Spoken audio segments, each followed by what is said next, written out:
ജീവിതം ഒരു പുഴ പോലെയാണ്. ചിലപ്പോൾ അത് ശാന്തമായി ഒഴുകും, എന്നാൽ ചിലപ്പോൾ അപ്രതീക്ഷിതമായ കയങ്ങളിലേക്ക് നമ്മെ വലിച്ചെറിയും.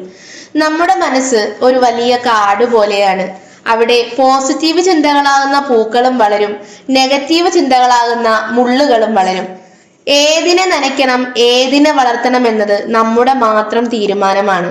ഇന്ന് നമ്മൾ സംസാരിക്കുന്നത് ആ മുള്ളുകളെ പിഴുതെറിഞ്ഞ് മനസ്സിനെ എങ്ങനെ ഒരു പൂന്തോട്ടമാക്കാം എന്നതിനെ കുറിച്ചാണ്. പലപ്പോഴും നമ്മൾ തോറ്റുപോകാറുള്ളത് പുറത്തുള്ള ലോകത്തോടല്ല, മറിച്ച് നമ്മുടെ ഉള്ളിലെ ആ ഇരുണ്ട ചിന്തകളോടാണ്. എന്നെ കൊണ്ട് ഒന്നിനും കഴിയില്ല എന്ന ആത്മനിന്ദയുടെ സ്വരം ഒരു വേട്ടമൃഗത്തെ പോലെ നമ്മെ പിന്തുടരും. എന്നാൽ ഓർക്കുക, രാത്രിക്ക് എത്ര കടുപ്പമേറിയ ഇരുട്ടാണെങ്കിലും പുലർച്ചെ ഒരു സൂര്യൻ ഉദിക്കുക തന്നെ ചെയ്യും. ആ സൂര്യൻ നിങ്ങളുടെ ഉള്ളിൽ തന്നെയുണ്ട്. നമ്മുടെ നെഗറ്റീവ് ചിന്തകൾ വെറും നിഴലുകൾ മാത്രമാണ്.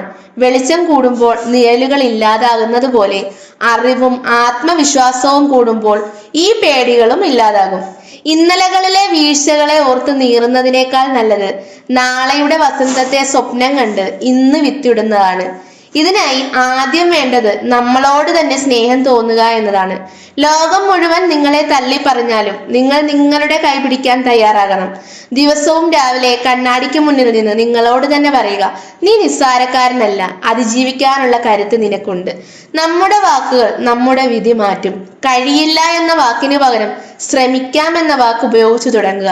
പരാതികളുടെ കെട്ടഴിക്കുന്നതിനേക്കാൾ നമുക്കുള്ള ചെറിയ അനുഗ്രഹങ്ങൾക്ക് നന്ദി പറയുക. ആ നന്ദി പറച്ചിലൂടെയാണ് ജീവിതത്തിലേക്ക് വലിയ അത്ഭുതങ്ങൾ കടന്നു വരുന്നത്. സുഹൃത്തുക്കളെ, വീഴുന്നത് ഒരു പരാജയമല്ല, വീണിടത്ത് തന്നെ കിടക്കുന്നതാണ് യഥാർത്ഥ പരാജയം. നിങ്ങളുടെ ചിന്തകളെ മാറ്റൂ, നിങ്ങളുടെ ലോകം തന്നെ മാറും. വെളിച്ചം നിങ്ങളിലേക്ക് വരാൻ കാത്തു നിൽക്കാതെ നിങ്ങൾ തന്നെ ഒരു വെളിച്ചമായി മാറൂ. That's it.